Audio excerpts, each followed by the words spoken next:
Para saudara dan saudari yang Tuhan cintai, selamat pagi dan selamat bertemu lagi dalam renungan harian dari Paroki Santo Fransiskus Assisi Apio, edisi hari Kamis, tanggal 4 April dalam Oktav Paskah.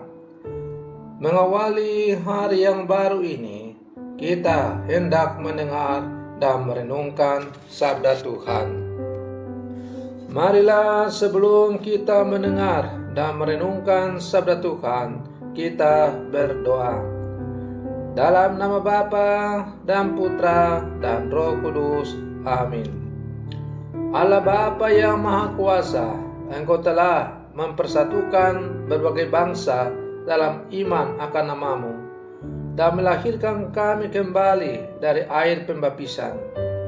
Semoga kami tetap bersatu, baik dalam iman maupun dalam karya.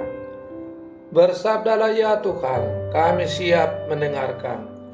Terpujilah Engkau Bapa, Putra dan Roh Kudus, kini dan sepanjang segala masa.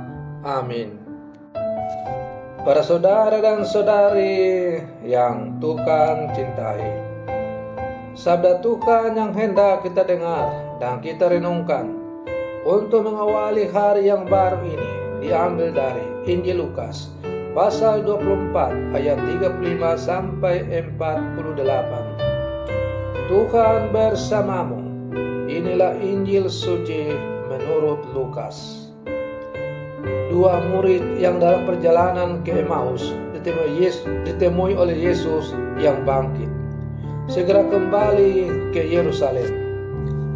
Mereka menceritakan kepada saudara-saudara apa yang telah terjadi di tengah jalan dan bagaimana mereka mengenali Yesus pada waktu ia memecah-mecahkan roti. Sementara mereka bercakap-cakap tentang hal itu, Yesus tiba-tiba berdiri di tengah-tengah mereka dan berkata, "Damai sejahtera bagi kamu." Mereka terkejut dan takut karena menyangka bahwa mereka melihat hantu. Akan tetapi Yesus berkata kepada mereka, "Mengapa kamu terkejut?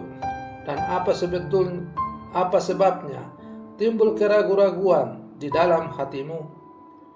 Lihatlah tangan dan kakiku, aku sendirilah ini. Rabalah aku dan lihatlah, karena hantu kan tidak ada daging dan tidak ada tulangnya, seperti yang kamu lihat ada padaku."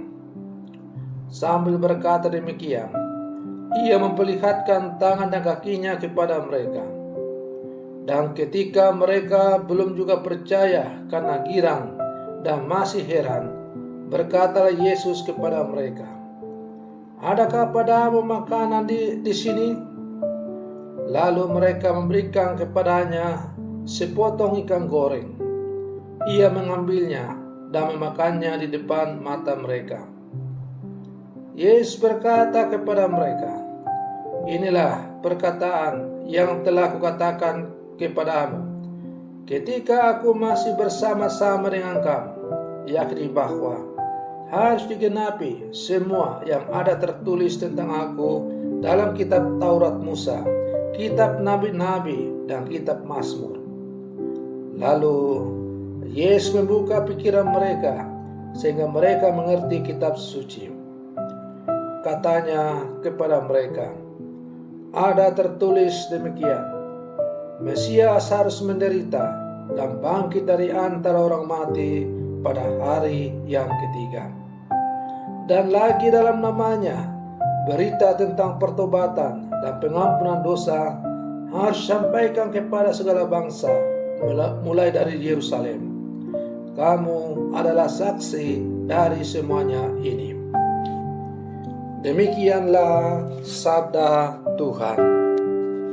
Para saudara dan saudari yang Tuhan cintai, bacaan-bacaan yang dipendengarkan pada hari Kamis dalam Oktav Paskah hari ini mengingatkan kita tentang makna penting dari iman akan Kristus yang bangkit, yakni panggilan kepada pertobatan untuk mencapai kemuliaan hidup. Hal ini ditegaskan oleh Petrus dalam khotbahnya di hadapan orang-orang Yahudi, sebagaimana dikisahkan dalam bacaan pertama. Mereka diundang untuk hidup dan mengusahakan pertobatan, sebab Kristus telah mati dan bangkit dan menyelamatkan dunia.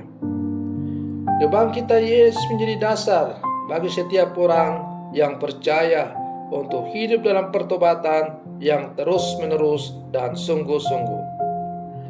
Para saudara dan saudari yang Tuhan cintai, demikian pula digambarkan dalam bacaan Injil pengalaman perjumpaan para murid dengan Yesus yang dikisahkan dalam bacaan Injil yang hari ini juga diperdengarkan kepada kita, menegaskan hal serupa, yakni panggilan untuk hidup dalam pertobatan.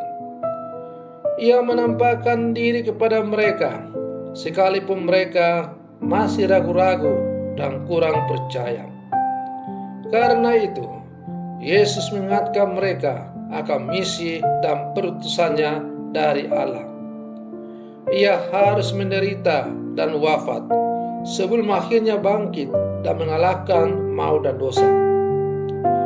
Kebangkitan itu pula menjadi dasar bagi setiap orang percaya untuk mengupayakan hidup dalam pertobatan. Para saudara dan saudari yang Tuhan cintai, sebagai murid-murid Yesus yang hidup sama sekarang, kita pun dipanggil oleh Yesus untuk mewartakan pertobatan dalam kehidupan kita. Hendaknya warta pertobatan itu kita wartakan dalam seluruh kehidupan kita, agar semakin banyak orang sungguh bertobat dan menjadi percaya kepada Yesus. Para saudara dan saudari yang Tuhan cintai, kita sekarang berada dalam suasana penuh sukacita, pesta kebangkitan Tuhan. Selain kita merayakan pesta iman kita, yaitu pesta kebangkitan Tuhan, kita juga merayakan pesta kebangkitan kita bersama Kristus. Bisa jadi bahwa sebelumnya kita hidup dalam kegelapan, tetapi dengan bangkit bersama Kristus, kita akan memulai menata hidup kita yang baru sesuai dengan kehendak Allah. Maka para saudara dan saudari yang Tuhan cintai, cara untuk memulai atau menata hidup kita kembali agar sesuai dengan kehendak Allah adalah dengan pertobatan yang terus-menerus. Maka mari kita warnai seluruh kehidupan kita dengan pertobatan terus-menerus. Semoga kita semakin layak hidup sesuai dengan apa yang diajarkan oleh Tuhan. Semoga permenungan saya untuk mengawali hari yang baru ini semakin menjadikan kita sebagai manusia-manusia sejati yang bangkit bersama Kristus untuk memulai hidup yang baru bersama dengan Dia. Semoga demikian. Selamat pagi. Tuhan Yesus memberkati.